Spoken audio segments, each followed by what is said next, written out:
Yazid মাবিয়াকে রাসূল বলেছিলেন, মাবিয়া তুমি কিন্তু বিয়ে করো না। তাহলে বোঝা গেল বিয়ে করলে যে এই বিপদ হবে আমার রাসূল জানতেন কিনা? আরো জনে জানতেন কিনা? ইমাম সাহেব, আপনাদের ইমাম সাহেব আগে ওয়াজ করছেন, আমার রাসূল যে জানতেন এই ঘটনা সুন্দর করে ওয়াজ করছেন। কোন কোন ভাইয়ের আছে এগুলি আবার যুক্তি তুলে ধরে, রাসূল যদি জানতেনই তাহলে উহুদের জমিনে রাসূল মাইর খাইলেন কেন? যে জানবেন মাইর খাবেন কিন্তু জান না কেন গিয়ে মাইর খাইলেন, কথাটা কিন্তু যুক্তিসঙ্গত, কি বলেন ঠিক কিনা? আমি এই ভাইকে বলবো অনেক সময় জান নাও যাইতে হয়। আজকে মনে করেন আপনার বাবার মার্কেট, আপনার বাবা মার্কেট করে দিয়ে গেছে, এটা আপনার পিতৃ সম্পত্তি। যদি কিছু মানুষ জোর করে যদি সম্পত্তি দখল করতে চায়, আপনার বাবার সম্পত্তি জোর করে তারা নিবে গা, আচ্ছা আপনার জান থাকবে না যাবে এই চিন্তা করবেন আপনি? এই সম্পত্তি উদ্ধার করতে যাবেন না? উদ্ধার করতে গিয়ে অনেক সময় লোক মারাও যায়, তারপরও কি এই সম্পত্তি কি ছাইরা দেয় নাকি? এই সত্য উদ্ধার করতে গিয়ে উহুদের জমিনে আমার নবী জানতেন মার খাবে, কিন্তু সত্য উদ্ধার করতে গিয়ে জান্নাও আমার নবী উহুদের জমিনে গেছে। আর যদি জান্না না যাইতো তাহলে আজকে আমরা এই সত্যের নিশান আমাদের হাতে আসতো না। জানে না কে বলছে? জান্নাও নবী সত্য উদ্ধার করতে গিয়েছে।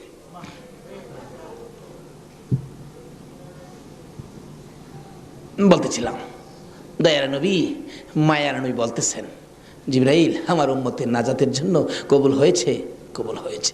হাসাইন আর হুসাইন দুই ভাই আঞ্জায়া ধরে দুই গালে চুমায়া বিদায় দিয়েছে। হুসাইনকে কোনদিনই বলতেছেন, হুসাইন হুসাইন, দুই গালে চুমা দেয়, তুমি আমার আমি তোমার। তোমাকে যে কষ্ট দেয় সেজন্য আমাকে কষ্ট দেয়, আর তোমাকে যে ভালোবাসা দেয় সেজন্য আমি রাসূলকে ভালোবাসা দেয়। আজকে হুসাইনের ভালোবাসা এখানে বসা, হুসাইনের অনেক পরে আওলাদে রাসূলকে ভালোবাসা। ইতিহাস খুলে দেখুন, যেই ভালোবাসায় হযরতে জুনায়েদ বাগদাদী রহমাতুল্লাহ আল্লাহর ওলি হয়েছে। জুনায়েদের জীবনী খুললে পাওয়া যায়, জুনায়েদ ইরাকের বাদশার পালিত পালোয়ান ছিলেন। এত বড় পালোয়ান ছিলেন, বাবারে বাবা। ইরাকের বাদশাহ একদিন বলেন, জুনায়েদ এত খানা তোমাকে খাওয়াই, এত টাকা বেতন তোমাকে দেই, তুমি কত বড় পালোয়ান হইলা, তোমার শক্তি তো আমি দেখলাম না, আমাদের তো দেখা দরকার ছিল। জুনায়েদ বলেন, ঘোষণা দেন না, ইরাকের জমিনে এমন কোনো মারপোলা নাই আমাকে কুস্তির মধ্যে পরাজয় করবে, আমি বিজয়ী হব। যদি কেউ পরাজয় করতে পারে বলে দেন 10,000 টাকা পুরস্কার। একটা ঘোষণা সাধারণভাবে আমাদের দেশের হিসাবে দিলাম বুঝার জন্য। বাদশাহ পোস্টারিং করে দিলেন, আমার জুনায়েদকে কুস্তি লড়ে হারাইতে পারলে 10,000 টাকা পুরস্কার দেওয়া হবে। আর ওদিক দিয়ে এই পোস্টার দেখলেন নবীজির আওলাদ, নবীজির বংশের একটা লোক 3 দিন পর্যন্ত বাচ্চাদের মুখে খানা দিতে পারে না, গরিবী অবস্থা, হাঁটতেছে, রোজগারের তালাশে ঘুরতেছে, কোনো রোজগারের বাও হলো না, বাচ্চারা না খাইয়া 3 দিন পার হয়ে গেল। ডাকতেছেন, হাইরে পোস্টার দেখা যায় কুস্তি লইরা জিততে পারলে 10,000 পুরস্কার, আর সন্তানকে যখন খানা দিতে পারি না, আর জীবন রাইখা লাভ কি? কুস্তি লইরা জুনায়েদের সাথে জীবনটা দিয়ে ইলাই, এই মুখ আর সন্তানরে দেখাবো না। যাই বলতেছে, এখানে অফিসে কে আছে? আমি তো জুনায়েদের সাথে কুস্তি লড়বো, হাতির সাথে মশা। কই জুনাইদ? আর কই? মানুষে কই, মিয়া কুস্তি লড়তে আইসো না মরতে আইসো? জুনাইদরে দেখছো? কয় না দেখি নাই, দেখে আসো। বাবারে বাবা, কি বেটা, এই নাকি জুনাইদ? আপনি জুনাইদ? আমি তো আপনার সাথে কুস্তি লড়তে আইছি। জুনাইদকে লড়তে আইসো না মরতে আইসো? আচ্ছা যেটা মরা পরে দেখা যাইব, নাম লেখেন। নাম লেখছে, রবিবার দিন আপনাদের কর্ণফুলী মার্কেটের মাহফিল, আজকে এই দিনই ধরলাম রবিবার দিন, মাঠের মধ্যে হাজার হাজার মানুষ জুনাইদের মতো পালোয়ানকে কুস্তি লড়ে হারাবে, কুস্তি লড়বে। হ্যাঁ জানি কেমন পালোয়ান। মাঠের মধ্যে নামছে, 3 দিন পর্যন্ত খানা নাই, বাচ্চাদের চিন্তা, হাঁটতে পারে না, হাঁটলে পইরা যা। মাঠে গিয়ে নামছে, জুনাইদ তো নামছে হাতির মতো এক পুরুষ। লেফারি মাঝখানে দাঁড়ায়, কয়ে কি আইলু রে, কার সাথে কি? দর্শকেরা কয়ে আমরা কি দেখবো, সময়টাই নষ্ট করলাম, এর সাথে কি খেলবো। এবার দেখা গেল খেলা শুরু হওয়ার আগে লেফারি জিগায়, এদিকে আসেন, আপনি কি লড়তে আইছেন না মরতে আইছেন? কয়ে আপনি মাতবুরি কম করেন, আপনি লেফারির দায়িত্ব পালন করেন। লড়লে আমি লড়বো, মরলে তো আমি লড়বো, আপনার বাবার কি লো? লেফারি কয়, মাপ চাই বাবা, আপনি লড়েন, খুব ভালো করে লড়েন। লড়ার আগে ডাকছে, জুনাইদ এদিকে আয়, 2টা কথা বলবো, বলো। আমাকে চিনো? জুনাইদ বলেন, না তো, তোমাকে তো চিনি না। কয়, আমি আওলাদে রাসূল। জুনাইদ, যেই নবী না হইলে রে জগতের কিছু হইতো না। আমি সেই নবীর বংশের লোক, আমি সেই আওলাদে রাসূল। জুনাইদ রে 3টা দিন পার হয়ে যায়, সন্তানের মুখে খানা দিতে পারি না। অসহ্য হইয়া জীবন দিতে আসছি রে জুনাইদ, তুই পারবি নি আজকে আওলাদে রাসূলের মুখে হাসি ফুটাইতে, আজকের এই ময়দানে রাসূলের বংশের কাছে পরাজয় বরণ করতে? জুনাইদ বলেন, ওই লোকটাই আমার সাথে কথা বলে সামনে দাঁড়াইয়া, আমি শুনি পিছন দিয়ে আমার নবী মদিনার থেকে ডাকে, জুনাইদ রে, পারবি নি রে আমি আওলাদে রাসূলের মুখে হাসি ফুটাইতে? এবার জুনাইদ দুইটা চোখের পানি জর্জর করে ছেড়ে দিলেন। লেফারি সাহেব, বাঁশি বাজাও খো, জীবনের খেলা হবে। বাঁশি বাজাইলেন, খেলা শুরু হলো। আওলাদে রাসূল জুনাইদের গায়ে আঙ্গুলটা লাগাইলে জুনাইদ চিত হয়ে জমিনে পড়ে গেছে। লোকেরা বলেন মানি না, আবার লাগাও, আবার লাগাইলে আঙ্গুল লাগাইলে জমিনে পড়ে গেছে। লোকেরা বলেন মানি না, আবার লাগাও, বুঝে আসে না। আমার নবী বলেন, জুনাইদ রে, এই খেলা কিন্তু ফাইনাল খেলা। আমার নবীর ডাকে জুনাইদ কানটা পেতে শুনে জবাব দেন, ইয়া রাসূলুল্লাহ, জীবন দিবই, আপনার ভালোবাসা ছাড়বো না। আরে নবীর প্রেমের পাগল যারা প্রেম খেলা খেলে, হাই রে নবীর প্রেমের পাগল যারা প্রেম খেলা খেলে, নবীর প্রেমে ওয়াজ করনি দন্ত দেয় ফেলে, নবীর প্রেমে ওয়াজ করনি দন্ত দেয় ফেলে, নবীর প্রেমের পাগল যারা প্রেম খেলা খেলে, হাই রে নবীর প্রেমের পাগল।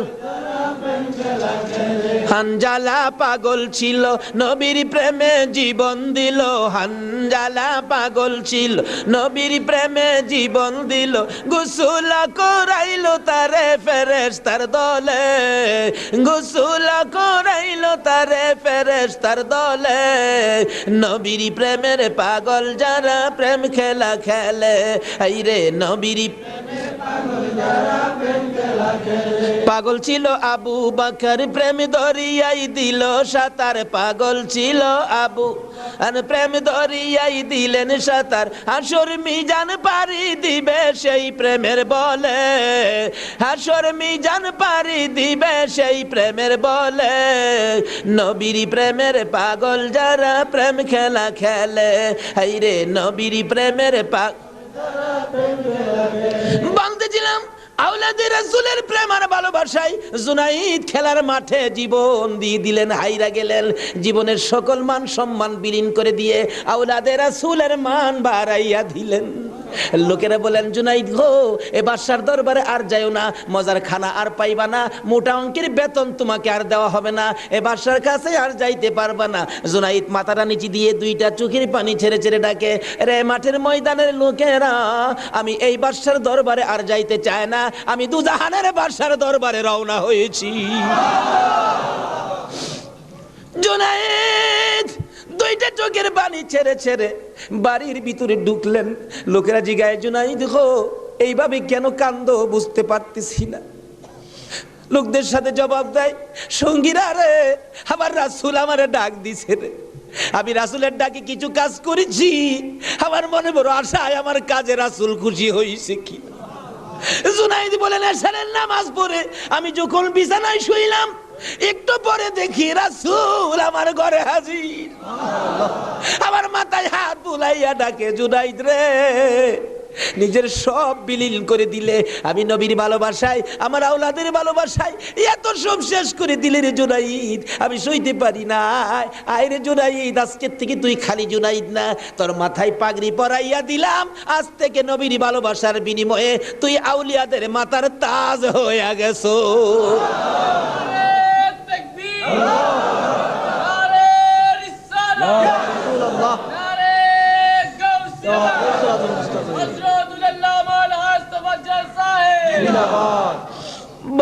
বলতেছিলাম আওলাদে রাসূলের ভালোবাসায় যদি পালোয়ান আল্লাহর ওলি হয়ে যায়, আর যেই নবীকে বলেছেন, যেই নবী ঘোষণা দিয়েছেন, হুসাইন তুমি আমার, আমি তোমার, তোমাকে যে কষ্ট দেই সে যেন আমাকে কষ্ট দেয়, তোমাকে যে ভালোবাসবে সে যেন আমাকে ভালোবাসলো। বলুন আজকে যারা হুসাইনের ভালোবাসায় বসে আছেন গো, বলুন আমার নবী ভালোবাসা দিবে কিনা? আমার নবী যাকে ভালোবাসে আল্লাহ তাকে ভালোবাসবে কিনা বলুন তো? কষ্ট হইতাছে ভাই, কারবালায় যাচ্ছি, আর আধা ঘন্টা সময় দেবেন? মাশাআল্লাহ, আল্লাহ কবুল করো সকলে বললাম। লম্বা ঘটনা, কারবালার ওয়াজ 1 বছর করে শেষ করা যাবে না। আমি সংক্ষেপ করে মেন কথাগুলো আপনাদের সামনে তুলে ধরতেছি। এবার আমার নবী বলেন, ফাতেমা রে, ফাতেমা, আমার 2 নাতিকে নিয়ে তুমি ঘরের ভিতরে যাও। আমার কেন জানি কলিজায় আগুন জ্বলছে, আমি হাসাইন হুসাইনকে দেখলে আমার সহ্য হয় না। হাসাইন হুসাইনকে নিয়ে যখন চলে যাই, আমার নবী কান্দে। জিবরাইল পাশে দাঁড়াইয়া বলেন, হুজুর গো কেন কান্দেন? ও জিবরাইল, আমার 2 নাতি উম্মতের জন্য কুরবানি। হুসাইনের ঘটনায় আমার মন মানে না রে। হুসাইন কারবালার জমিন, এই জমিনটা কই রে জিবরাইল? হে জমিনটা জানি কেমন রে, আমার হুসাইন কোন জায়গাটাই জানি গড়াগড়ি করে কাঁদবে। সঙ্গে সঙ্গে জিবরাইল 1 মুষ্টি মাটি নিয়ে দিলেন। হুজুর দেখেন তো, এই মাটিটা নাকে লাগাইয়া দেখেন কিসের গন্ধ করে। রাসূল নাকে লাগাইয়া চোখের পানি ছেড়ে দিলেন। জিবরাইল রে, এই মাটির মধ্যে দিয়ে আমার হুসাইনের রক্তের গন্ধ করে। হুজুর, এই মাটি হইল কারবালার মাটি। লম্বা ঘটনা, মাটিগুলো নিয়ে ভাবতেছেন কি করব। জিবরাইল বলেন, হুজুর কারবালা পর্যন্ত যার হায়াত থাকবে তার কাছে মাটিগুলো রেখে দেন, একটা কাচের বয়ামের মধ্যে যেন রেখে দেয়। যেদিন দেখবে মাটি লাল হয়ে গেছে গো, এদিন মনে করব হুসাইন কারবালায় শহীদ হয়ে গেছে। কারবালা পর্যন্ত যার হায়াত থাকবে তার কাছে দেন।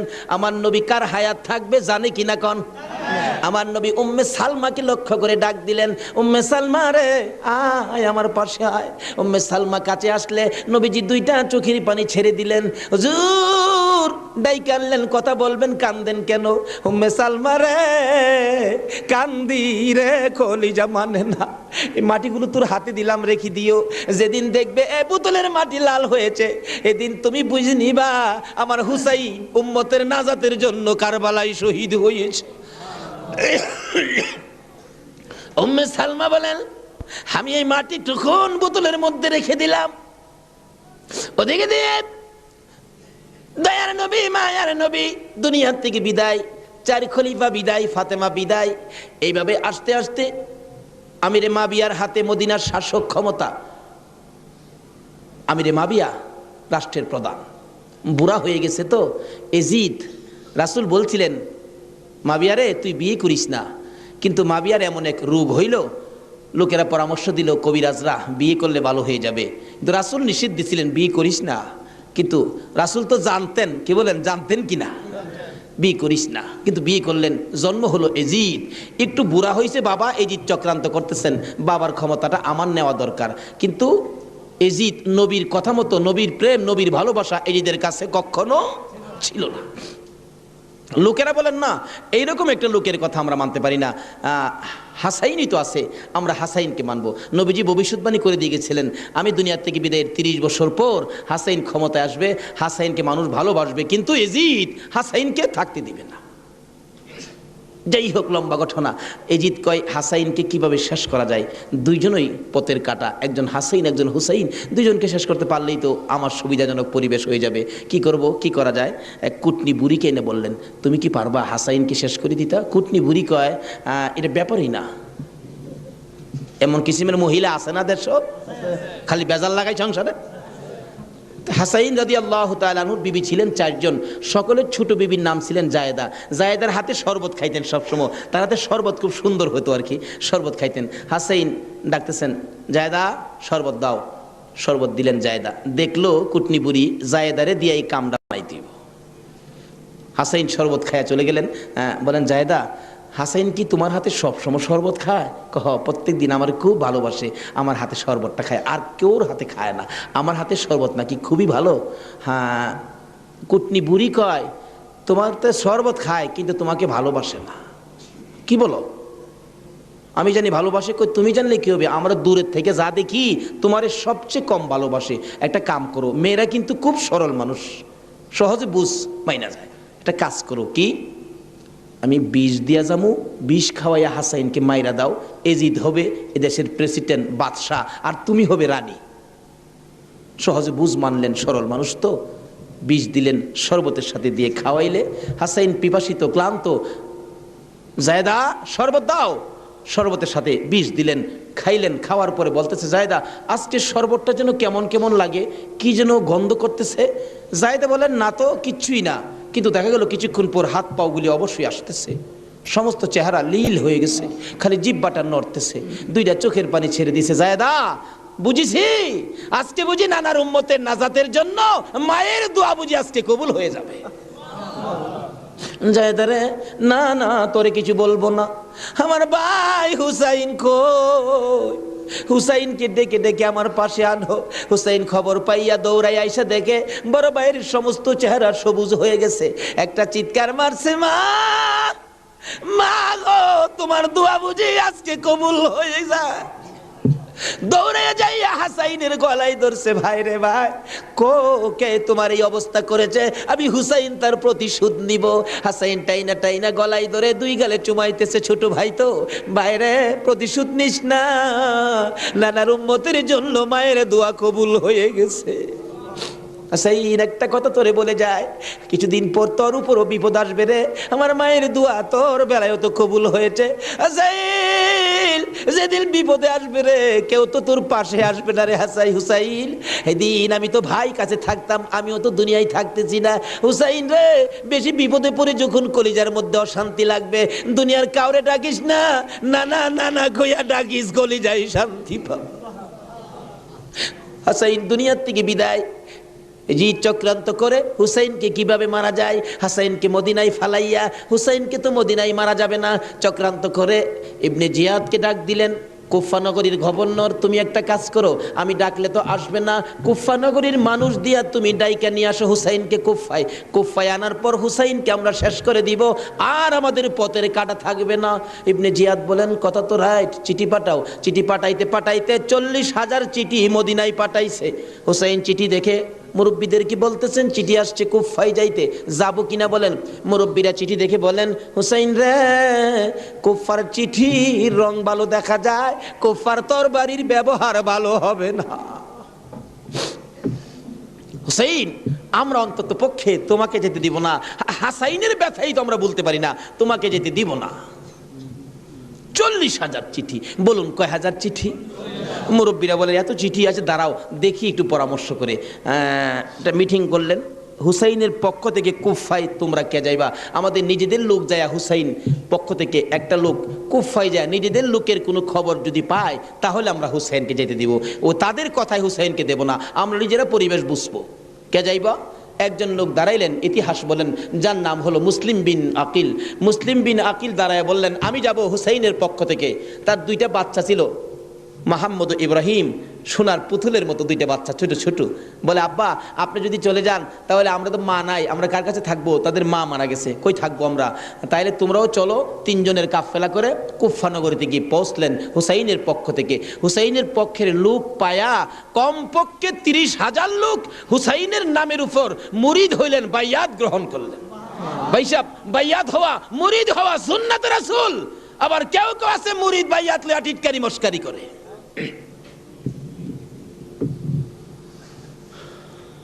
বুঝে না ভাই সাহেব, পীরের কাছে মুরিদ হবেন, কত মজার খেলা যে খেলে, আল্লাহর ওলির আল্লাহর সাথে কত খেলা যে খেলে। আল্লাহ কই এই তানো ফতুয়া লাগাইস না, মাসলা লাগাইস না, এটা আমার খাস বান্দা, খাস জায়গাত কোনো দলিল লাগে না, জোরে জোরে খান সোহান।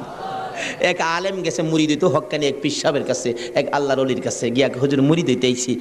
আলেম কইতেছে, বাবা মুরিদ যে হইতে আইছো, মুরিদ হইলে তো পীরের কথা মানুন লাগে। হুজুর পীরের কথা তো মানতে হবে, মানবো, তাহলে শোনো, আজকে তুমি এশারের নামাজটা পড়তে পারবা না। আচ্ছা এই কথা কইলে কি আপনারা মানবেন? হগল পীরে কয় নামাজ পড়তে হইব, আপনি কোন নামাজ পড়তে পারবে না। আরে বাবা সব সময় তো তুমি পড়বা, আজকের এশারের নামাজটা খালি তুমি বাদ দিবা। অন কেন কইছে এটা তো শরীয়ত আর বুঝে না, কিন্তু মারফতলা তো জানে এর মধ্যে কিছু আছে। বলবো ভাই সাহেব, কষ্ট হইতেছে আপনাদের? হুজুর কোন কি? হ্যাঁ আজকে এশারের নামাজটা, পীরের কথা মানবা না? তা তো মানতে হবে। আচ্ছা ঠিক আছে, বাড়িতে যার কয় নামাজ যদি বাড়িতে পড়ে লাই আপনি কি হুজুর দেখবে? আমি তো সেই। আচ্ছা যে বেটা পীর হয়েছে এই বেটা কি খবর রাখে না? রাখে না? এই চিটাগাঙ্গের পীর আমরা ভৈরবের খবর রাখতে পারে না? বুঝে আসে না? যেমন সহজে বুঝতে গেলে একটা ঘটনা বলতে হয়, বলবো? আপনারা কচ্ছপ চিনেন? আপনারা কি করেন? এটা আরো কোনো নাম আছে নি? কচ্ছপ কয়, কাসিম কয়, আমাদের এলাকায় কাঠটাও কয়। কাঠটা, কসম, কাঠটিম যা আছে সব ঘুরে গেরা জিনিস একটা, ওই কি কর। এই কাঠটা নাকি, কচ্ছপ নাকি বর্ষাকালে পানির সাথে গ্রামে গঞ্জে, গ্রামের বাড়ি ঘরে যায় পানির সাথে আশ্রয় নেই। আসার সময় মাটির নিচে ডিম পাইরে আসে। কথাটা কি বুঝাইতে পারতেছি? মাটির নিচে ডিম পাইরে আসে, আসার সময় ডিমেরে বইলে আসে, তোর জেডার সাথে আই পুরিস। কার সাথে আইতো? জেডা হইল জ্যৈষ্ঠ মাস। জ্যৈষ্ঠ মাসে প্রচন্ড বৃষ্টি হয়, তো বৃষ্টির পানিতে মাড়ি কাইটা যা, মাড়ি কাইটা গেলে ডিম ভাইরিব, বাচ্চা ফুটবো, এই কয়ে দেয় যে তোর জেডার সাথে আই পুরিস। এই 3.5 মাইল দূরে ডিম পাইরা বইলে আইছে জেডার সাথে আই পুরিস। ডিম তো ফুটতেই তো না। 3.5 মাইল দূরেতে আপনাদের কর্ণফুলী নদীর থেকে গিয়া ওই মাঝে মাঝে 3.5 মাইল ভিতরে ডিমের দিকে শীষ ধরে। 3.5 মাইল দূরের থেকে একটা কচ্ছপ যদি ডিমের উপরে তা দিয়া ডিমের বাচ্চা ফোড়াইতে পারে, আল্লাহর বন্ধুরা 3,500 মাইল দূরে থাকলেও একটা মুরিদের দিকে এই নজর দিতে পারবে কিনা কোন তো? 3.5 মাইল দূরেতে ডিমের দিকে তা দেয় শীষ ধরে, এই তাই ডিম ফুইটা জ্যৈষ্ঠ মাসও জেডার লগে পানির সাথে বাইসাই। এই ক্ষমতা আল্লাহর ওলিদের আছে কিনা বলুন তো? এটা কে দিছে? আরো জোরে কোন? সে আল্লাহর ওলি বলছেন, বাবা আজকে এশারের নামাজটা পড়িস না, যা। যার কয় হুজুর পড়তাম না, তো কইলেন আপনার সাথে, বাড়ি গিয়ে পয়রা লাইলে কি আর আপনি দেখবেন? আল্লাহর ওলি দেখবে কি না? বাড়িতে গিয়ে কয় হুজুর কইছে নামাজটা ছাইরা দিতাম, হুজুরের কথা তো মানতে হবে, একবারে সব না ছাইরা খালি ফরজটা পয়রা লাই। একবারে কেমনে বাদ দিলাই, সারা জীবন নামাজ পড়লাম, আজকে নামাজটা কেমনে বাদ দিলাই, শুধু ফরজটা পয়রা ঘুমাই রইছে। রাত্রে নবীজি আইসা ডাকতেছে, কিরে আজকে এই আমার সুন্নত ছাইরা দিলি? পীরের কথা হই না, কি করলাম, আফসোস। অথচ কোন খেলা খেলাইছে এটা গেলাম, হ্যাঁ এখনো বুঝছে না।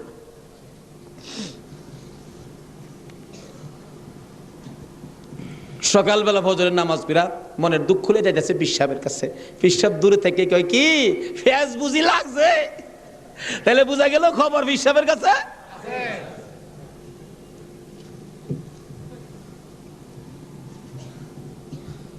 হুজুর আর কথা কইেন না, আপনি না করছেন নামাজ পড়তাম, কত তুই বেটা নামাজ পড়ছস কে? আরে কই কি আমি নামাজ পড়ছি না পড়ছি আপনি জানেন কেমনে? বেটা খালি সুন্নতটা বাদ দিছস, তোর খেয়াল নাই ফরজটা যে পড়ছস আমি কি জানি না মনে করছস? হুজুর ফাইরে লাইছে। হুজুর কি ফেস হয়েছে জানেন কি? আমি খালি আপনি তো কইছেন নামাজ পড়িস না, একবারে কেমনে বাদ দেয়, আমি ফরজটা পড়ে ঘুমাই রয়েছি, সুন্নতটা পড়ি নাই।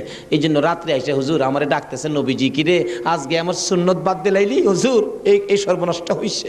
নবীজি এসে ডাকতেছে, আল্লাহর ওলি কয় বেটা এইটার লেগিতে কইছিলাম, আজকে যদি ফরজটা সহ ছাইরা দিতে, আজকের নামাজটা খালি ছাইরা দিতে, সুন্নতটা বাদ দিও না, নবীজি আইসা তোরে ডাকতেছে, যদি ফরজটাও বাদ দিতে আমার কথায় আমার আল্লাহ আয়া তোরে ডাকলো।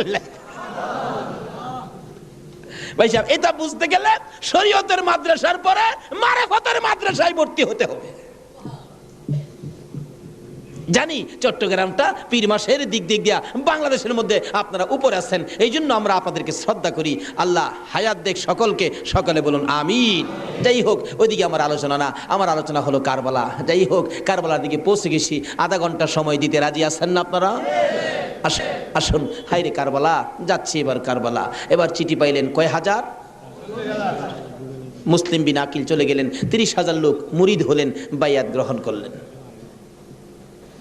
খালি কয় মুসলিম বিন আকিল হুসাইনকে কুফায় আনেন না, আমরা হুসাইনকে দেখতাম। তো কুফা নগরী বড় মসজিদে বসে মুসলিম বিন আকিল চিঠি লিখলেন, হুসাইন আর কোনো ভয় নাই, এখানে পরিবেশ আপনার জন্য পাগল, আসলেও পাগল, কিন্তু খারাপ তো খালি এজিদের বংশ। চিঠি পাওয়া মাত্র আপনি চলে আসেন। চিঠি গিয়ে পৌঁছে মহরমের 1 তারিখ। হুসাইন 6 মাসের শিশু আলী আসগর সহ মেয়ে পুরুষ মিলে 72 জনের কাফেলা নিয়ে রওনা হলেন কুফার দিকে, যেহেতু চিঠি পাইছে মুসলিম বিন আকিলের হাতে।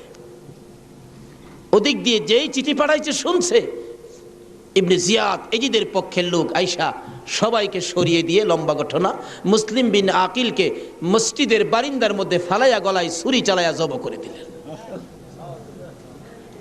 মুসলিম বিন আকিলের 2টা ছোট্ট ছোট্ট বাচ্চা ছিলেন, মোহাম্মদ ও ইব্রাহিম। 2টা বাচ্চা 12 বছর 13 বছর, সোনার পুতুল। খবর পাইলেন বাবাকে জব করে দিয়েছে, দৌড়াইয়া পালাই রে, জঙ্গলায় যায় লুকায়।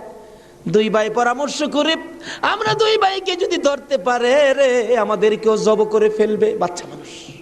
এদিক দিয়ে ঘোষণা হলো, মোহাম্মদ ইব্রাহিম মুসলিম বিন আকিলের 2টা সন্তান যদি মদিনায় চলে যায়, খবর দিবে হুসাইন তো আসবে না, 2টা ছেলেকে যে ধরে দিতে পারো 10,000 টাকা পুরস্কার। আমাদের হিসাব বললাম, লোকেরা তরবারি লইয়া ঘুরতেছে মোহাম্মদ ইব্রাহিমের তালাশে। ওই 2টা বাচ্চা পূর্ণিমার চাঁদের মতো চেহারা, সারাদিন লুকাইয়া থাকে। রাত্র হলে মরুভূমির পথ দিয়ে দৌড়ে আর কান্দে আর ডাকে, মদিনার পাখিরা রে আয়, মদিনার খবর, একটা খবর নিয়ে যা, কুফা নগরীর অবস্থা ভালো না, আমাদের বাবা মুসলিম বিন আকিলকে কুরবানি করে দিয়েছে, আমরা 2 ভাইকে খুঁজতেছে, রাস্তা পাই না, কোথায় যাব, হুসাইন যেন কুফায় না আসে, খবর নিয়ে যা। এভাবে 1 দিন 1 রাত, 2 দিন 2 রাত, 3 দিন পার হইয়া 3 রাত্রের বেলা 2টা ভাই একটা খেজুরের বাগানের মধ্যে বসেছিল, রাত্রে দৌড়াবে মদিনায় যাবে, কিন্তু পেটের খিদা, পানির পিপাসা, আর হাঁটতে পারে না। ছোট ভাইটা বড় ভাইয়ের গলায় ধরে কাঁদতেছে, ভাই কলিজা শুকাইয়া গেছে রে, একটা কাক সামনে যাইতে পারবো না। 2জন গলাগুলি করে খেজুরের বাগানের মাঝখানে ঘুমিয়ে গেছে। এই খেজুরের বাগানের মালিকের নাম ছিল হারেস। হারেস নিজে ও তরবারি লইয়া ঘুরতেছে। সকালবেলা হারেসের বিবি যাই বাগান দেখবে, যাইয়া দেখে বাগানের মাঝখানে সাপ বিচ্ছুর ভয় থাকে, কিন্তু এই ভয়ের মাঝখানে 2টা পূর্ণিমার চাঁদের মতো সন্তান ঘুমাইয়া রইছে।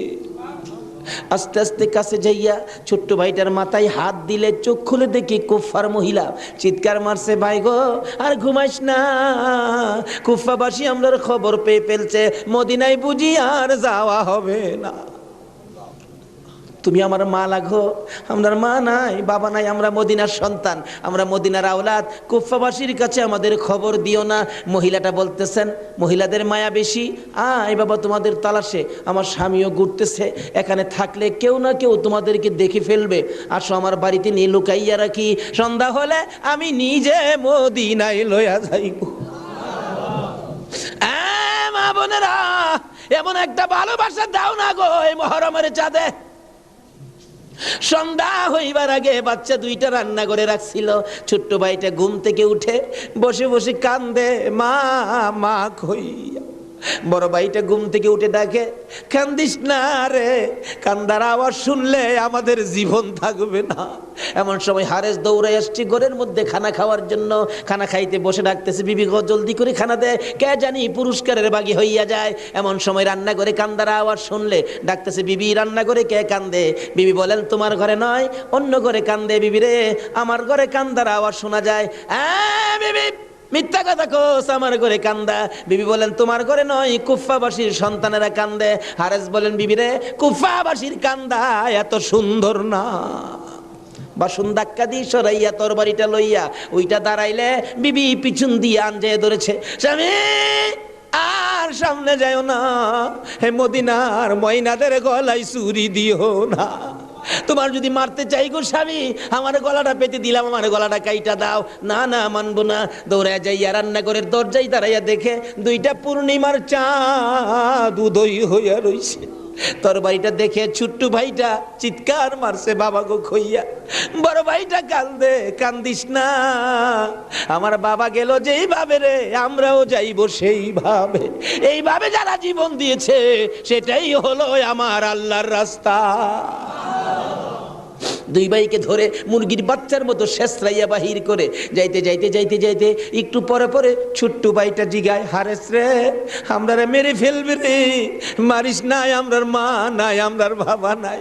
আকাশের দিকে তাকাইয়া ডাকে, আরে আকাশের পাখিরা রে, আয় একটা খবর নিয়া হুসাইনের কাছে পৌঁছে দে, হুসাইন যেন কুফায় না আসে। রওনা হলেন, যাইতে যাইতে সন্ধ্যা হয়ে যায়। পুরাত নদীর কিনার দিয়ে যাচ্ছে। হারেস ভাবতেছে, দুইটা সন্তান, দুইটা ছেলে জীবিত যদি নিয়ে যায়, আমার চেয়ে শক্তিশালী কেউ আয়সা যদি আমার কাছ থেকে নিয়ে যায়, পুরস্কার আমি পাবো না, বরঞ্চ জব করে দুইটা মাথা খালি নিলেই তো হয়। দুইটা ভাইকে জব করার জন্য প্রস্তুতি নিলে ছুরির দিকে তাকাইয়া তাকাইয়া বাচ্চারা কান্দে। ছোট্ট ভাইটাকে জমিনে শোয়াইছে, গলাটা কাটবে, লাফ মেরে উইটা গেছে। বড় ভাইটাকে শোয়াইছে, উইটা গেছে। আবার জোর করে জমিনে শোয়াইয়া ছোট্ট ভাইটাকে বুকের উপর পাড়া দিয়া ধরছে, মাথার মধ্যে চাপা দিয়ে ধরে গলাটাই ছুরি চালাবে, ছুরির নিচে থাইকা কানতেছে, হুসাইন আইসো না গো, কারবালায় আইসো না, এই কুফা নগরীতে আইসো না, কুফার মানুষের তরবারির ব্যবস্থা ভালো না। গলা কেটে দিলেন বড় ভাইটারে, গলা কেটে দুইটা ভাইকে দুই দিকে ধাক্কাইয়া পুরাত নদীতে ফেলে দিলেন, মাথা ছাড়া বডিখানি ফেলে দিয়ে মাথা রুমালের প্যাকেট করে রওনা হলে শুনে পিছন দিয়ে আবার ডাকতেছে, হারেস রে আমরা দুই ভাইয়ের মারিস না। হারেস বলেন, মাথা কেটে নিয়ে আসলাম। আবার ডাকে কে? পিছনে যাইয়া দেখে দুই দিকে দুইটা বডি লাশ ছিল। দুইটা ভাই আবার একসাথে হইয়া এক ভাই আর এক ভাইয়ের আনজাইয়া ধরে রাখছে। আমার আল্লাহ বলেছে, আমার রাস্তায় যারা জীবন দেয় রে তারা মরে না, তারা মরে না রে, তারা জীবিত। এই দুই ভাই প্রমাণ করে দিলেন তারা জীবিত। ওদিকে যায় না, ওদিক দিয়ে যাইতেছে, এজিদের দরবারে পুরস্কার আনবে।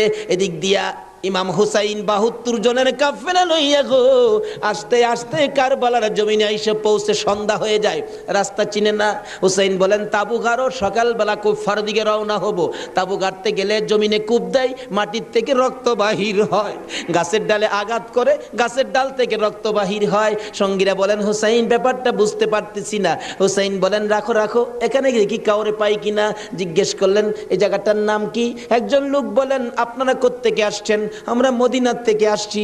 এই জায়গাটার নাম কি? জায়গাটার নাম কারবুলা। হুসাইন একটা চিৎকার মারছে, সঙ্গীরা রে তাবু গাড়ো। আমার নানা বলেছে রে, নানার উম্মতের জন্য আমি হুসাইন কারবালাই নাকি শহীদ হব। মুহররমের ৭ তারিখ তাবু গাড়লেন। সন্ধ্যা হইলে তাবু গাড়লে রাত্র শেষ হওয়ার আগে ৪,০০০ এডিশন নিরস্ত্র মুসলমানের চারপাশে ঘেরাও করেছে। আজকে সেই নিরস্ত্র মুসলমানের উপর ইরাকের জমিনে বলুন তো আক্রমণ হচ্ছে কিনা? সকালবেলা ডাকে, হুসাইন যুদ্ধ করো। হুসাইন বলেন, আমি তো যুদ্ধ করতে আসি নাই, বেড়াইতে আসছি। যেতে দেখো চিঠি পাই আসছি বেড়াইতে, কোনো কথা মানবো না, যুদ্ধ করো। একদিন, 2 দিন, 3 দিন পার হইয়া মুহররমের 9 তারিখ দিবাগত 10 তারিখের রাত্রে শেষ চিন্তাধারা। হুসাইন তাবুর বাতিরা জ্বালায় বলতেছেন, তোমরা কথা শোনো। কি? এখানে অবস্থা ভালো দেখা যায় না, যুদ্ধ করার তো কিছু নাই, তোমরা আমার একটা কথা শোনো। কি? বাতিটা নিবাই দিলেন। নিবাই দিয়া বলতেছেন, যে যেদিক দিয়া পারো কারবালা ছাইরা তোমার নিজেদের জান বাঁচাও, কিন্তু হুসাইন কারবালায় শহীদ নানার উম্মতের নাজাতের জন্য। সারা রাত কান্নাকাটি। পারবা? 9 তারিখ দিবাগত রাত্রে টিভির বার্তাটা বন্ধ রাখতে, রেডিওর চাবিটা বন্ধ রাখতে। হুসাইন কারবালায় সমস্ত লোকদেরকে ৭২ জনের কাফেলা নিয়ে কান্দে, আর আমরা সেই তারিখে টিভি চালাই। কিসের মহব্বত আর কিসের মায়া আর কিসের নামাজ তুমি পড়েছো?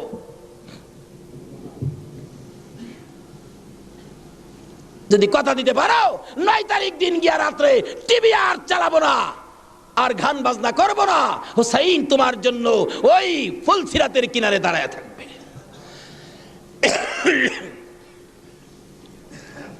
সকাল হয়ে যায়, ফজর আজান দিলে নামাজ পড়ে। নামাজ পড়লেন, এত বিপদ তারপরও হুসাইন নামাজ ছাড়ে না পড়ে। তাহলে বোঝা গেল এই নামাজ ছাড়া গেলে হুসাইনকে পাবো না। নামাজ পড়ে কোরআন শরীফ পড়তে বসছেন, এমন সময় শাহার বানু এই 6 মাসের বাচ্চাটা নিয়ে ডাকতেছেন, স্বামী স্বামী গো, 3 দিন পর্যন্ত খানা পিনা কিচ্ছু নাই তাবুতে, এই মরুভূমির গরমের তাপে বাচ্চাটার কলিজা পর্যন্ত শুকায় গেছে, দেখো জিহ্বাটা নাড়াইতে পারতেছে না, 6 মাস কথা বলতে পারে না, তো একটু পানি যদি খাওয়াইতে পারো মনে হয় বাচ্চাটা বেঁচে যাবে, না হয়তো বাচ্চাটা মরে যাবে। হুসাইন কয় দাও দাও দাও, কোলে নিয়ে কাঁদতেছে আর ডাকতেছে, এই দিদি সৈন্যরা রে, এরকম বাচ্চা তো তোদেরও আছে, দুষ করলে আমরা করছি, এই তো কোনো দুষ করে নাই, একটু পানি বাচ্চাটারে দে। আমার নানা না হইলে কিচ্ছুই হইতো না, এই পানি হইতো না, আজকে আমার নানার আওলাদ মারা যাবে পানির জন্য, একটু পানি দে, অনুরোধ তোদের কাছে একটু পানি বাচ্চাটারে দে, আমাদেরকে দরকার নাই, বাচ্চাটারে দে। এভাবে ডাকতেছে আর যাইতেছে। দূর থেকে একটা এরিদি সৈন্য হুসাইনের দিকে লক্ষ্য করে তীর মারলেন। তীর আইসা হুসাইনের গায়ে তো লাগলো না, হুসাইনের কুলে 6 মাসের শিশুর কলিজাটার মাঝখান দিয়ে তীর ঢুকে গেছে। আলী আসগর বাবার মুখের দিকে তাকাইয়া জিহ্বাটা বাহির করে দিছে, দুইটা চোখ উল্টাইয়া চোখের পানি ছেড়ে ছেড়ে বুঝাইতেছে, বাবা গো মায়ের কাছে বলে দিও আর জীবনে পানি চাইতাম না। হুসাইন বলেন, টান দিয়ে তীরটা যখন খুলে ফেললাম, তীরের আগার মধ্যে আমার বাবার কলিজা সিরা আইসা পড়ছে। মৃত শিশু কুলে লইয়া তাবুর পাশে যাইয়া লম্বা ঘটনা ডাকতেছে, ও শাহর বানু কোথায়? কেন? এই যে নাও তোমার ছেলেরে পানি খাওয়াইছি। বেরিয়া দেখে মা দুকিনি বাবার জিহ্বা বাহির হইয়া রইছে, চোখ দুইটা উল্টা লইছে, বুকের মধ্যে রক্ত দেখা যায়, চিৎকার মারছে, মাবুদ আমার বাবা কুল পানি খাইছে গো। এই জমিনে যে নবীর জন্য সব বানাইছো, সেই নবীর উম্মত পানি পায় না, তীর খায়া মরে আর কলিজা মানে না। এইভাবে কাঁদতেছিলেন। মুহররমের 10 তারিখ সকালবেলা আলী আকবর 18 বৎসরের পালোয়ান দৌড়াই আসছেন। মা কেন কান্দো? দেখাইলেন, দেখো তোমার 6 মাসের ছোট্ট ভাইয়ের অবস্থা। আলী আকবর দেখে আর সহ্য করতে পারে না, রক্ত হাতে নিয়ে বলতেছেন, মাবুদ গো এ রক্ত ছুঁয়ে কসম খাইলাম এরিদি সৈন্যরে ছাড়বো না। যুদ্ধ শুরু হয়ে যায় মুহররমের 10 তারিখ। আলী আকবর যুদ্ধ করতে করতে পিপাসিত ক্লান্ত হইয়া তাবুতে ফিরে এসে ডাকতেছেন, মা মা এক গ্লাস পানি যদি খাওয়াইতে পারো, কথা দিলাম সমস্ত কারবালার সৈন্য, এই দিদি সৈন্য ওদেরকে আমি খতম করে ফেলবো। মা চোখের পানি ছেড়ে ছেড়ে বলেন, আলী আকবর রে, পানি যদি থাকতো তোর ভাই কি তীর খায়া মরতো? নাই রে বাবা, পানি নাই, পানি নাই। মায়ের পায়ে সালাম করলেন আর চোখের পানি ছেড়ে দিলেন। মা মা গো বিদায় দাও গো, দেখা হবে হাসরের ময়দানে। যাইতে যাইতে যাইতে যাইতে একটু যাই আবার ফিরে ফিরে চাই, মা বিদায় দাও, দেখা হবে হাসরের ময়দানে। মা দুইটা হাত বাড়াইয়া ডাকে, আর ফিরে ফিরে চাইস না রে বাবা, আর ফিরে চাইস না, সহ্য হয় না। যুদ্ধ করতে করতে আলী আকবর শহীদ। এইভাবে পুরুষ যারা ছিল সব শহীদ, শুধুমাত্র বাকি জয়নাল আবদিন বিমারি আর ইমাম হুসাইন। হুসাইন তরবারিটা নিয়ে পোশাক পরে তৈয়ার হলেন। জয়নাল আবদিন দাঁড়াইতে পারে না, পড়ে যায়, তারপরেও ডাকে, হুসাইন গো তুমি যাইও না, আমি জয়নাল যাব। বিমারি উঠতে পারে না, তবু হুসাইনের পক্ষে যাইতে চায়, আর আমরা শক্তিশালী হইয়াও হুসাইনের পক্ষে যাইতে চায় না। এবার বলতেছেন, জয়নাল রে তুমি যাইও না, তুমি যদি যুদ্ধের ময়দানে শহীদ হয়ে যাও, নবীর বংশের বাতি টুকুন কে জ্বালাবে? হুসাইন যুদ্ধে চলে যায়। লম্বা ঘটনা সংক্ষেপ করে দিলাম। মুহররমের 10 তারিখ যুদ্ধ করতে করতে তীরের আঘাত, বল্লমের আঘাত লাগে, আর রক্ত জর্জর করে পড়ে, রক্তে জামা ভিজে যায়, গোড়ার পিঠ পর্যন্ত লাল হয়ে যায়। আরে রক্তে লালে লাল হইল কারবালার ময়দান, বলুন রক্তে লালে লাল হইল। শহীদ হলো ইমাম হুসেন নবীর জানের জান, শহীদ হলো ইমাম হুসেন নবীর জানের জান, রক্তে লালে লাল হইল কারবালার ময়দান, হায়রে রক্তে লালে লাল হই। এজিদ সেনা সীমার এসে হুসাইনের বুকে বসে, এজিদ সেনা সীমার এসে হুসাইনের বুকে বসে, ছুরি দিয়ে কাটে গলা বাঁচে না আর প্রাণ, ছুরি দিয়ে কাটে গলা বাঁচে না আর প্রাণ, রক্তে লালে লাল হইল কারবালার ময়দান, হায়রে রক্তে লালে লাল হইল। দুধের শিশু আলিয়াস ঘরে পানি চাইলো মায়ের দ্বারে, দুধের শিশু আলিয়াস ঘরে পানি চাইলো মায়ের দ্বারে, পানি পানি বলে সে যে দিয়ে গেল প্রাণ, পানি পানি বলে সে যে দিয়ে গেল প্রাণ, রক্তে লালে লাল হইল কারবালার ময়দান, হায়রে রক্তে লালে লাল হইল। শহীদ হলো ইমাম হুসেন নবীর জানের জান, শহীদ হলো ইমাম হুসেন নবীর জানের জান, রক্তে লালে লাল হইল কারবালার ময়দান, হায়রে রক্তে লালে লাল হইল। বলতেছিলাম হুসাইন সমস্ত শরীর থেকে রক্ত ঝরে ঝরে দুর্বল হয়ে যায়, পানির পিপাসিত ক্লান্ত হইয়া গুড়ার থেকে নেমে যায়, পুরাত নদীর পুনার কিনারে যাইয়া একটু পানি হাতে নেয় খাওয়ার জন্য, হাতে নেয় পানি হয়ে যায় রক্ত। হুসাইন কান্দে, মাবুদ গো আমার নানা না হইলে কিছু হইতো না, আমার নানা না হইলে জগতের কিছু হতো না, পানিও হতো না, আজকে নানার বংশ নানার আওলাদ পানি পায় না, আমি হুসাইন পানি খাবো না।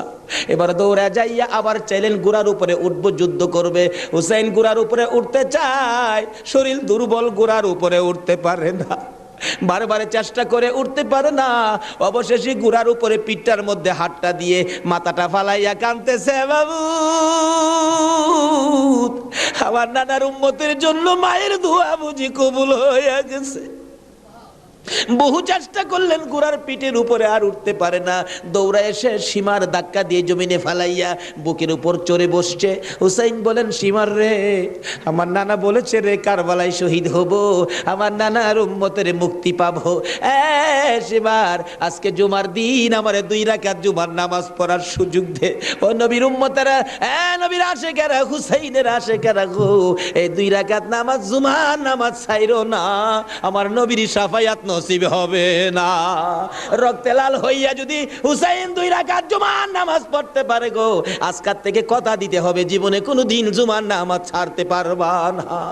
জুমার নামাজ আদায় করতে সময়টুকুন দিলে নামাজ শুরু করে দিলেন, রুকু সিজদার কাজ শেষ করে তাশাহুদে বসে সালাম ফিরানের আগ পর্যন্ত কাছাকাছি বসে বসে এই যদি সৈন্যরা নামাজের ভিতরে প্রত্যক্ষদর্শীরা বলেন এক একটা করে তীর মারে হুসাইনের গায়ে, ডান দিক দিয়ে যদি তীরটা মারতো বাম দিক দিয়া বেরিয়ে যাইতো, সামনে দিয়া মারলে পিছন দিয়া বেরিয়ে যায়, এই কিসিমের তীর গো নামাজের ভিতরে 72টা তীর লাগাইছে।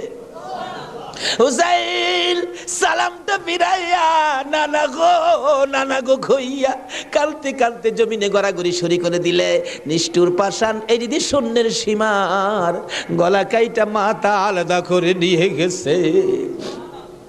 হুসাইন শহীদ হয়ে যায়, ওদিকে দিয়ে ডাকতেছে।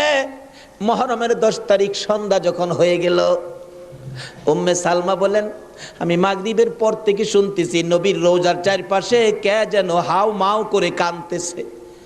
মনে বড় অশান্তি, কিসের কান্দার আওয়াজ? দৌড়ায় যাইলাম, যাইয়া দেখি কোনো মানুষ দেখি না, কে যেন কান্দে। এসারে নামাজ পড়ে আমি উম্মে সালমা ঘুমের ঘরে ঘুমিয়ে গেলাম, এমন সময় দেখি আল্লাহর বন্ধু কাঁদতে কাঁদতে কোত্থেকে যেন আসতেছে।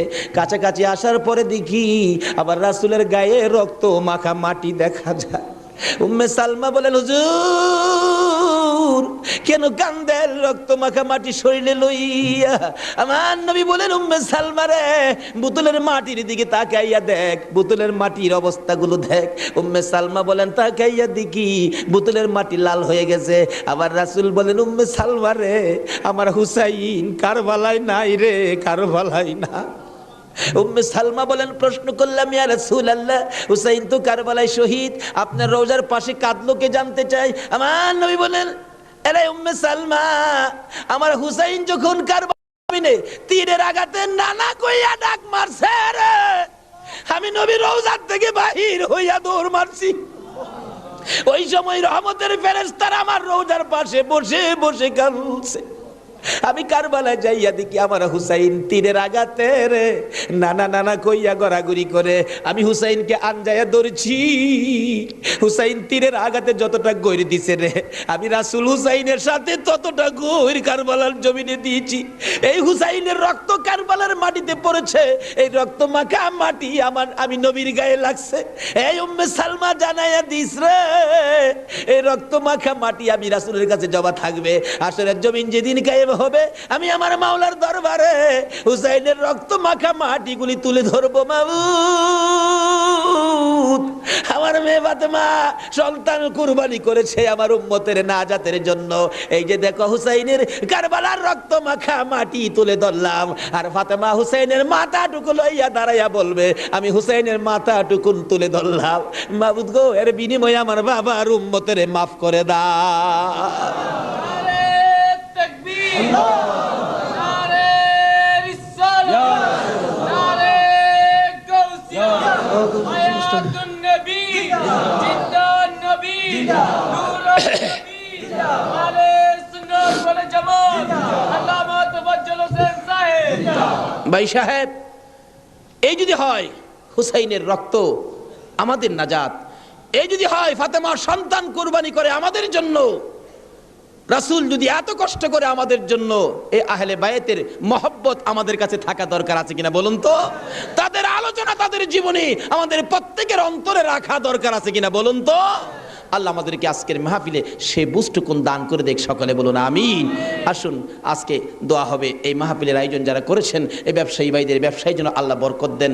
খাস করে শুনলাম যে তারা সংগঠন করে এই মাহফিলের জন্য 3 টাকা করে রোজ জমা করে এই কষ্ট করে হুসাইনের প্রেম ভালোবাসা, নবীর প্রেম ভালোবাসার পরিচয় দিয়েছেন। আজকে আল্লাহ আমাদেরকে কি দেয় এটা দেখবো আখিরি মোনাজাতের মধ্যে। প্রশ্ন করবেন হুজুর কি দেখবো? দেখবেন মোনাজাতের পর যদি দেখেন শরীরটা হালকা লাগে, মনটা শান্তি লাগে, তাহলে মনে করবেন এই মাহফিলের বরকতে জীবনের গুনাহ মাফ করে যা দাবি করছিলেন সব পুরা করে দিয়েছে। আসুন দোয়ার আগে ওই নবীর প্রেম ভালোবাসা মহব্বতের সহিত একটু দুরূদ ও সালাম মদিনা পাঠায় দে ইয়া নবী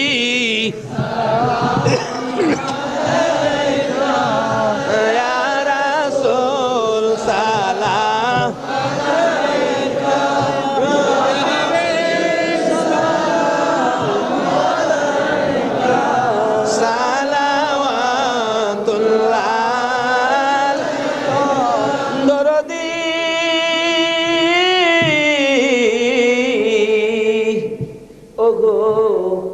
উম্মতের দরদি মায়ার নবী দয়ার নবী গো, মরণে আপনি আসিয়েন, কবরে আপনি থাকিয়েন, হাসরে উম্মত বলিয়েন, হাউজে কৌসার পিলায়েন, ইয়া নবী সালাম আলাইকা, ইয়া রাসূল সালাম আলাইকা, ইয়া হাবিব সালাম আলাইকা, সালাওয়াতুল্লাহ কান্ডারি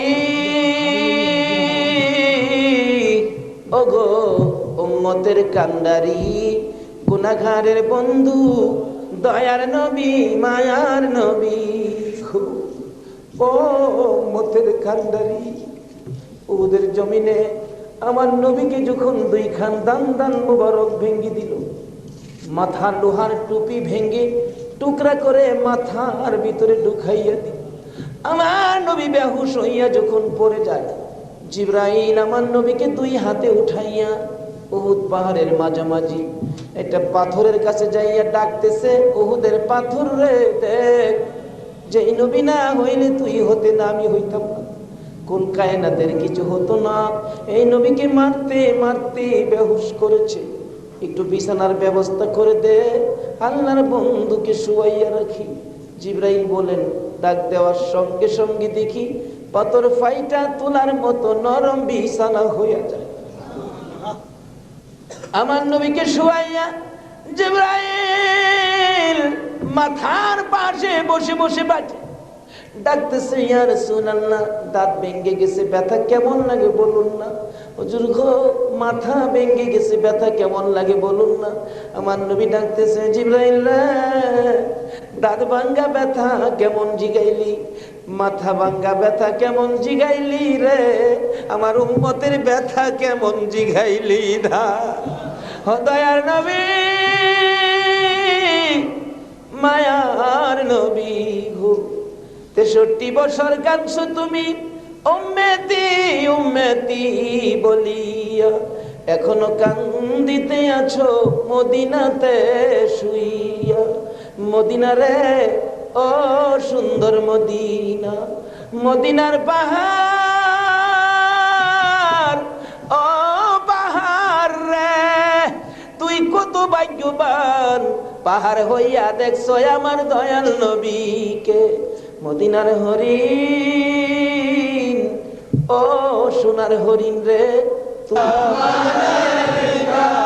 ইয়া রাসূল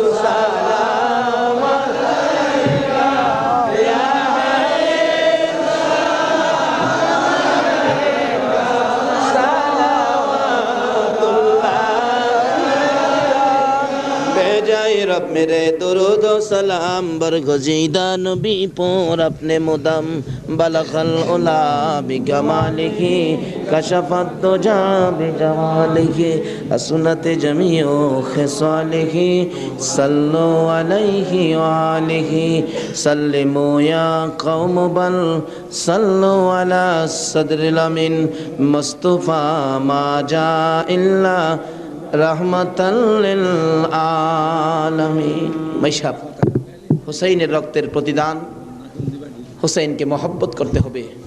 হুসাইন রক্ত মাখা শরীর নিয়ে 2 রাকাত জুমার নামাজ ছাড়ে নাই। এই নামাজ আমরা ছাড়বো নাকি পড়বো? তাহলে রক্তের প্রতিদান দেওয়া হবে। আর প্রত্যেক বছর এই মাহফিলটা আরো গর্জিয়াস করতে হবে, ঘরে ঘরে পৌঁছে দিতে হবে হুসাইনের মহব্বত, আহলে বায়তের মহব্বত, আহলে বায়তের পরিচয়, নবীর প্রেম ঘরে ঘরে পৌঁছে দিতে হবে।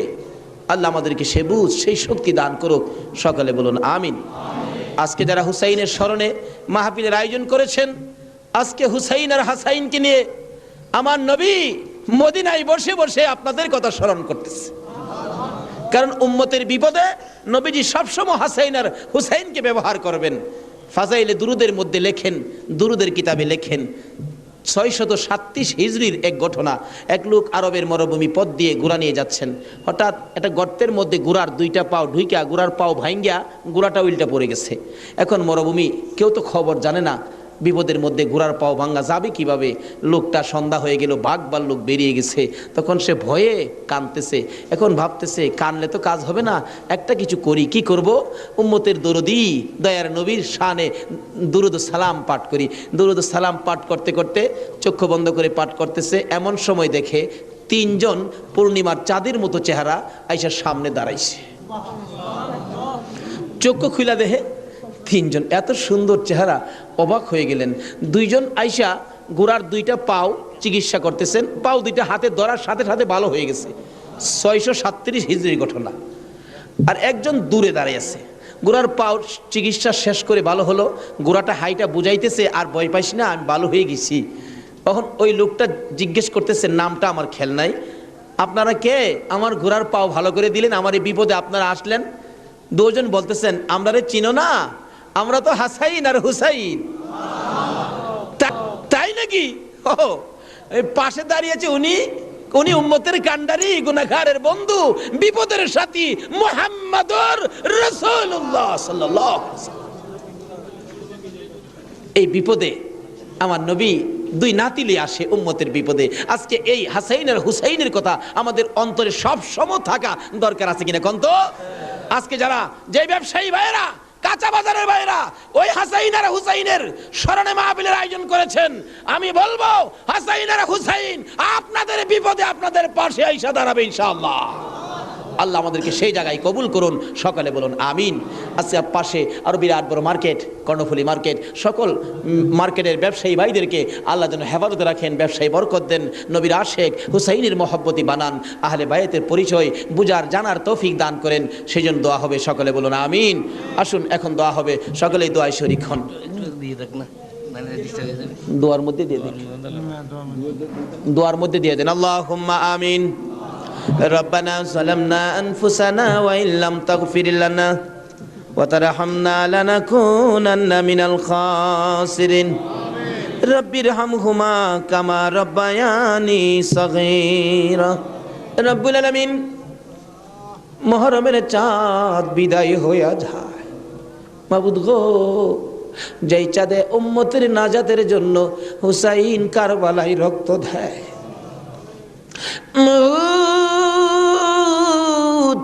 উম্মতের নাজাতের কান্না আমার নবী কত কান্দা কাঁদছে, হাসাইন হুসাইন কুরবানি ফাতেমা কত কান্দা কাঁদছে।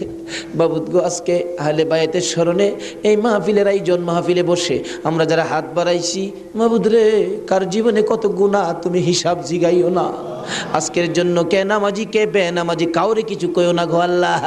আজকের মাহফিলে কে যুবক কে বুড়া কাউরে কিছু জিগাইও না, মেয়ে পুরুষ কাউরে কিছু কইও না।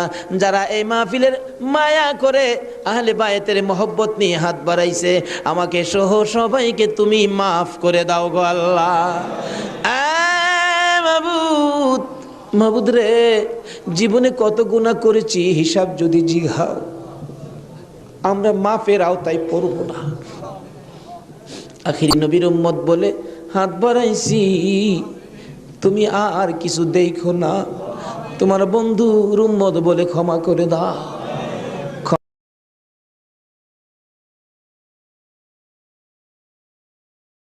ক্ষমা যদি না করো, কবে জানি মৌতের চিঠি দিয়ে আজরাইল পাঠিয়ে দাও। কবে জানি বড় বাড়ি, বড় ঘর, সুন্দর বিছানার থেকে চারজনে দৌড়ে দৌড়ে টাইনা টাইনা বাহির করবে। উঠানের কিনারে পর্দা টানাবে, জীবনের শেষ গোসল করাবে। বড়ি পাতার গরম পানি দিবে, নাকে কানে তুলা লাগাবে রে মাবু। উত্তর দিকে মাথা দিয়ে শুয়াইয়া গোসল করাবে। আদরের ছোট্ট ছেলেটা মার কাছে প্রশ্ন করবে, মা গো, আমাদের বাড়িতে এত মানুষের ভিড় কেন? মা বলবে, তোমার বাবার শেষ বিদায়ের অনুষ্ঠান করতে আসছে। আমার বাবার কি হলো? পর্দার ভিতরে কেন গোসল করে? দৌড়ে যাবে বাচ্চাটা, যাইয়া দেখবে নাকে কানে তুলা লাগাইছে। উত্তর দিকে মাথা দিছে, বড়ি পাতার গরম পানি ডালতেছে, চিৎ করে কাইত করে, বাবা তো কিছু কয় না। মায়ের কাছে যাবে, মা গো, বাবা কি গোসল করে? এই গোসল আর কোনোদিন বাবারে করতে দেখি নাই। বাবার নাকে কানে কেন গো তুলা লাগাইল? মা টাইনা টাইনা বুকে জড়াবে, আয় আমার বুকে আয়, আজকে যে গোসল তোর বাবা করে রে, এই গোসলের পর বিদায় হবে, তোরা এতিম হইয়া যাবে। হ্যাঁ মাবুদ, এতিমের ঘটনা বলতে গেলে কলিজা মানে না গো আল্লাহ। আমার বড় ভাই 5টা বাচ্চা এতিম করে কবরে। 4 দিন 5 দিন পর পর বাড়িতে গেলে যাইয়া দেখি এতিমেরা কি করে। মুরগির বাচ্চা ফেলাইয়া, মুরগি যদি মারা যায়, বাচ্চাগুলো সারাদিন মা মা কইয়া ঘুরে। অন্য মুরগির কাছে মা মনে করে গেলে মুরগি ঠুকুর মাইরা তারাইয়া দেয়। এইভাবে মনের দুঃখ লইয়া সারাদিন ঘুরে। সন্ধ্যার সময় ঘরে যাইয়া মুরগির মালিকের কাছে প্রশ্ন রাখে বাচ্চাগুলো টেও টেও করে, ও মালিক, আমরার মা কই? সারাদিন তো মায়ের মুখ দেখলাম না, আজকে আমরা কার গলায় ধরে ঘুমাইব? আমার বাড়িতে এই ঘটনাই ঘটে। অন্য সন্তানের বাবারা মজা নিয়ে যখন বাড়িতে আসে, আমার বাতিজাগুলো দৌড়ায় যায়, তোমার আব্বা এসে মজা লইয়া, আবার খালি হাতে ফিরে আসে। আরেকজনের আব্বা আসলে দেখে খালি হাতে ফিরে আসে। বাড়িতে যাইয়া ডাকে, মা গো, আমরা আব্বু কই গেছে গো মা? আমরা আব্বু যে আসে না, আমরা কার গলায় ধরে ঘুমাইব? সবচেয়ে বড় করুণ দৃশ্য, রমজান মাসের শেষ ভাগে কার একটা বাচ্চা ছেলে জানি নতুন জামা পরে হাঁটতেছে। আমার ছোট্ট বাতি যেটা জিগাই, জামা কে কিনে দিছে? আমার আব্বু। ঈদের জামা? হ। তোমার আব্বু আছে? হ। তোমার আব্বুরে বইলো ঈদের জামা কিনা দিবে। আমার বাতি যেটা কান্দে, নাই রে নাই, আমার আব্বু নাই। লোকেরা কয় আমরা বলে এতিম। সন্ধ্যার সময় মার কাছে যাইয়া কাঁদতেছে, তার মা জিগাই কান্দে কেন? জবাব দেন, মা গো, লোকেরা আমরা এতিম কয়, আমরার যে বাবা না, ঈদের জামা কে কিনা দিব? ওই দিন বাড়িতে ছিলাম, রমজান মাস, 2টা বাতিজা দৌড়াইয়া যাইয়া আমার সামনে দাঁড়াইয়া দাঁড়াইয়া কান্দে, কাকা গো, আমরার বাবা নাই, আমরার ঈদের জামা কিনা দিবেন নি? মাথায় হাত দিয়ে আদর করে বিদায় করে দিলাম। জামা না লইয়া বাড়িতে আসবো না আজকে। নিজের ছেলেমেয়ের জামা না কিনে এতিমদের জামা কিনে তারা বিশ্বাস করে বাড়িতে রওনা হলাম। রাত্র প্রায় 10টা বাইজা গেছে। যাইয়া দেখি এখনো ঘুমায় না, দরজা খোলা দেখা যায়। একটু পরে পরে দরজার কিনারে দাঁড়াইয়া ডাক মারে, কাকা আইসনি? আপনারা নতুন জামা আনছুনি। জামাগুলো হাতে দেওয়ার পর সারা রাত জামাগুলো বুকে লইয়া ঘুমাইছে। ঈদের দিন সকালবেলা ছোট্ট ভাতিজাটা 5 বছর বয়স, খুঁজতেছি, গোসল করো, জামা পরো, ঈদগায় যাও। খুঁজতে খুঁজতে সবাইরে পাইলাম, 5 বছরের ভাতিজাটারে খুঁজা পায় না। তালাশ করতে করতে যাইয়া দেখি বাড়ির পিছনে মসজিদের পাশে বাঁশের জারের নিচে আমার বড় ভাইয়ের কবরের পাশে দাঁড়াইয়া দাঁড়াইয়া কান্দে। হ্যাঁ মাবুদ, কবে জানি এইভাবে কার সন্তানেরা এতিম হইয়া যায়, কবে জানি কার বিছানা খালি হইয়া যায়, কবে জানি কার দোকান রে, কবে জানি কার ব্যবসা 3 দিনের জন্য বন্ধ হইয়া যায়। ওই দিন আসার আগে আজকের মাহফিলের উসিলাই আমাদের সকলের জীবনের গুনাহগুলো ক্ষমা করে দাও। ইয়া আল্লাহ, জীবনের গুনাহ ক্ষমার দরখাস্তর পর আর একটা দরখাস্ত করি, এত রাত পর্যন্ত যারা বসে আছে যাদেরকে নিয়ে হাত বাড়াইলাম, মাবুদ আমাদের মধ্যে আমি জানি না রে আল্লাহ কার মনে কি আগুন, কার জানি মানাই রে, কার জানি বাবা নাই রে আল্লাহ। আমার মতো মায়ের অভাবী, আমি তো মা হারা হয়ে গেছি। আমার মতো মায়ের অভাবী কে জানি হাত বাড়াইছে গো আল্লাহ। যদি মা না থাকে সন্তানেরা কি করে নিজে দেখেছি। রোজার 27 তারিখে একটা মাত্র ছেলে, 5 বছর বয়স, মা অসুস্থ, ডেলিভারি রুগী, হসপিটালে যাবে, ডাক্তার বলেছে হসপিটালে ভর্তি হইতে হবে। ছেলেটা কার কাছে রেখে যাবে? নানার কাছে রেখে দিল। নানার কাছে রাইখা 2 গালে চুমাইয়া মা হসপিটালে রওনা হয়েছে। ছেলেটা বলেন, মা কোন সময় তুমি আসবা? বাবা আমি রাত্রে আইসা পড়বো, তুমি তোমার নানার কাছে ঘুমাও। রাত্র 10টা বাজে, এখনো আসে না। নানা গো, আমার মা কোন সময় আসবে গো নানা? মা যদি না আসে আমি কার সাথে ঘুমাইব? নানা বলেন, কোনো খবর তো পাইতেছি না রে ভাই। 10টার সময় একটা যুবক আইসা ডাকতেছে, চাচা বাড়িতে আসেননি কেন? আপনার মেয়ের কোনো খবর পাইছেননি? কি খবর রে ভাই? ও বাবা কি খবর শোনাইবা? ওই যুবকটা চোখের পানি ছেড়ে ছেড়ে বলেন, আপনার মেয়ে হসপিটালে মারা গেছে। নানা একটা চিৎকার মারছে, আমারে নাতি কার গলায় ধরে ঘুমাইব? নানার চোখে পানি দেখে নাতি কান্দে। নানা গো তুমি কেন কান্দো? নানা বলেন, কান্দি রে, নাই নাই রে, আমার মেয়ে দুনিয়ায় নাই। বাচ্চা মানুষ পুরো ওইটা ডাকে, আম্মু গো ঈদের পিঠা কি বানাই বানা গো মা, হসপিটালে